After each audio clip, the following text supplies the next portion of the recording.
Assalamualaikum warahmatullahi wabarakatuh. Perkenalkan, nama saya Rahmadi Ramadan dengan NIM 2205101138, di mana di sini saya akan menjelaskan tentang keamanan jaringan.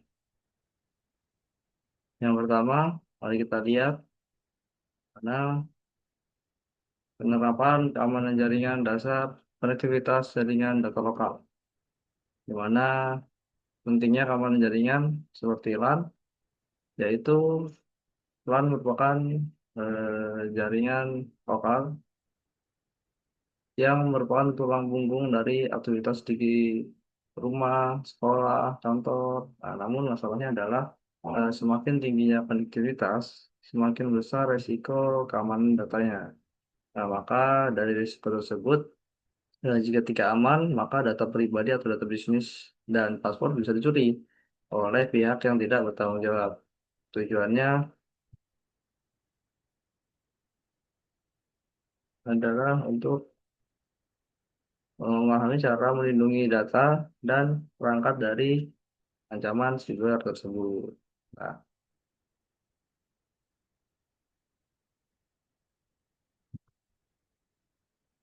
mungkin seperti itu.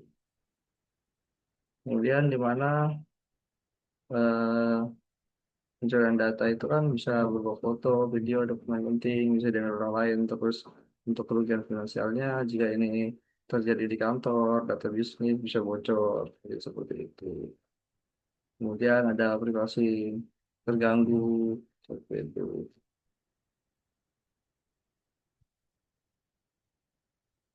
Kita akan lanjut. Yang ketiga adalah, nah ini adalah insiden jaringan paling sering dihadapi di perusahaan di 2024, yaitu dari berita tahun lalu, di mana dari antar news memberikan bahwa laporan dari Case IT Security Economist terbaru mencatat sepanjang tahun 2024, jenis insiden keamanan yang paling umum dihadapi oleh perusahaan adalah terkait dengan perlindungan jaringan, dikutip dan dari rilisan pers yang diterima Kamis, sebanyak 88% bisnis menghadapi musuh yang mencoba menyusup ke jaringan mereka. Nah, di mana sementara lebih dari 60% perusahaan melaporkan insiden di mana pelaku kejahatan siber mengakses kode yang berbahaya dalam jaringan mereka atau mencoba berkomunikasi dengan sistem yang disusupi dan mengambil alih kendali. Perusahaan besar mengalami tingkat insiden keamanan jaringan yang tertinggal meskipun telah menerapkan langkah-langkah perlindungan yang paling komprehensif. Nah, perusahaan kecil dan menengah juga menghadapi tantangan serupa dengan persentase insiden yang signifikan yang disebabkan oleh tindakan yang disengaja atau tidak disengaja dari karyawan mereka sendiri. Seperti itu. Ini dari berita yang pertama. Untuk berita yang kedua yaitu insiden jaringan, itu adanya ancaman spyware, predator incar pengguna lewat jaringan iklan. Nah, itu bisa teman-teman lihat di sumber yang sudah saya cantumkan di bawah untuk melihat lebih detail tentang berita tersebut. Kemudian ada juga berita tentang cara mencegah keamanan siber, deteksi celah keamanan jaringan pada perusahaan. Nah, juga sudah saya cantumkan linknya, bisa dilihat. Nah, kemudian apa pilar utama dari keamanan siber itu? CAI, CA, atau bisa dibilang pada confidentiality, integrasi, dan availability. Di mana confidentiality itu adalah kerahasiaan.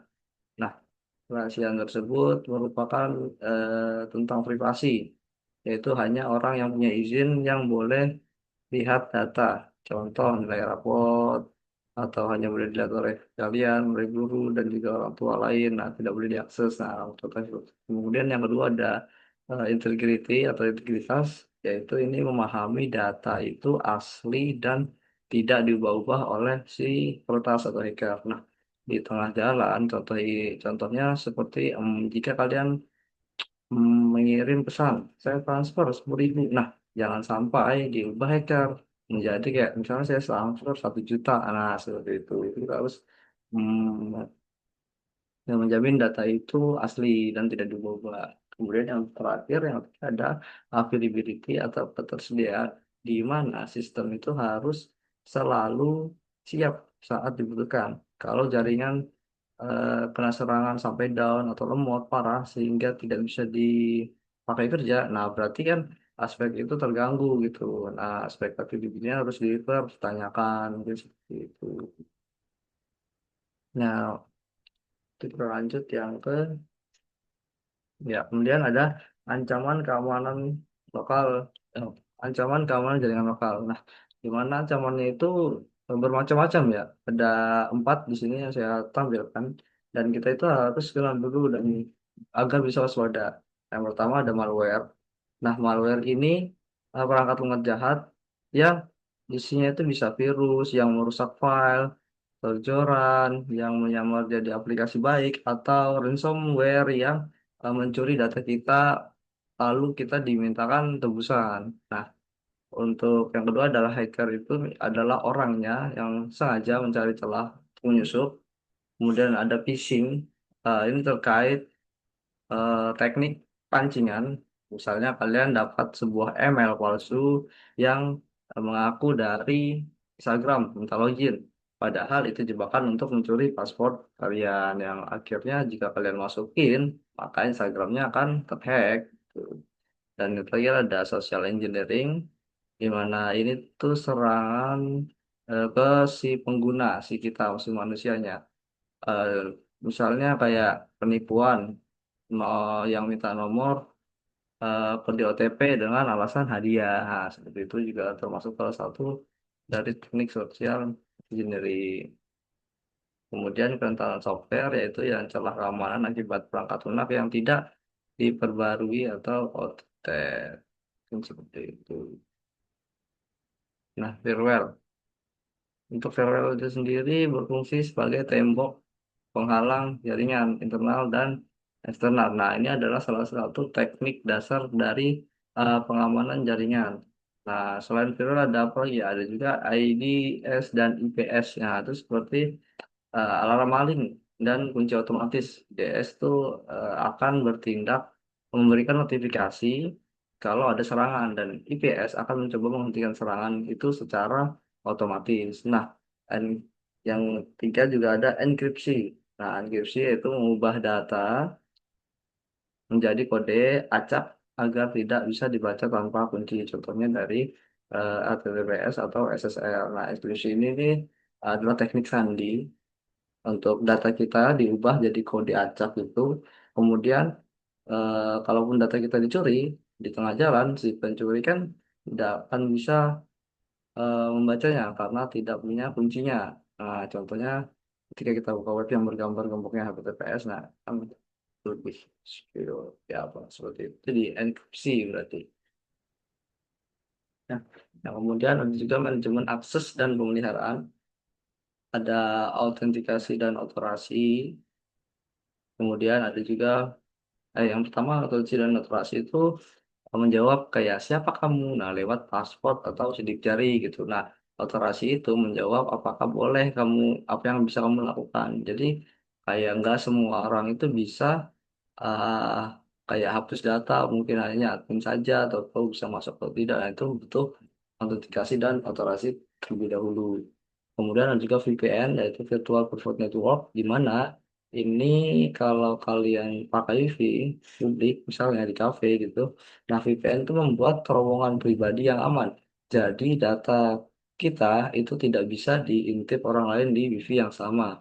Jadi misalnya kalian menggunakan VPN, nah, itu ada data atau jalur jaringan gitu tuh akan lebih aman karena privat gitu, privat network, karena dia membuat jalurnya sendiri agar tidak tidak lebih terdeteksi oleh hacker.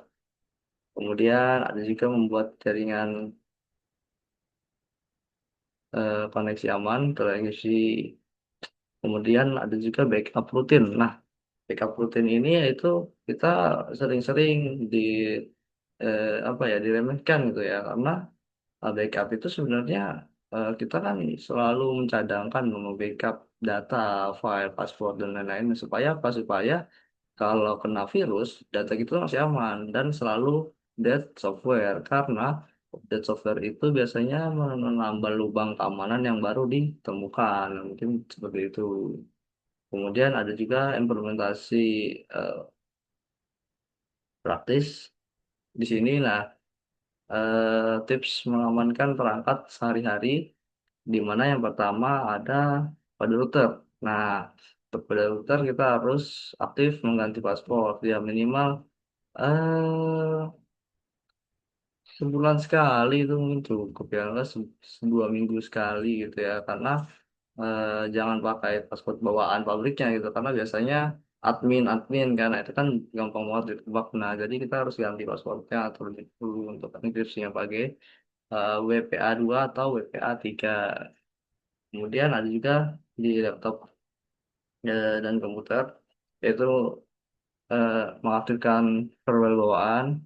Ya, misalnya kayak Windows Defender. Nah, itu jangan dimatikan tuh, karena banyak nih teman-teman pasti yang sering matiin Windows Defender untuk buat download apa gitu dari situs apa gitu, untuk aplikasi bajakan atau gimana-gimana. Itu sangat berbahaya sebenarnya, karena kalau kita matikan Windows Defender ya sistem dari keamanan laptop atau komputer kita tidak ada yang mengamankan gitu maksudnya.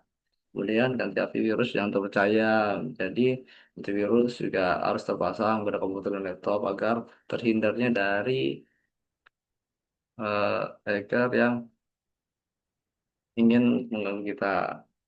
Kemudian jangan sembarangan mengklik link atau dari email atau sumber tak dikenal, karena biasanya kalau email-email seperti itu kan ini ya, banyak sekali jaringan kamu yang pribadi komputer utama.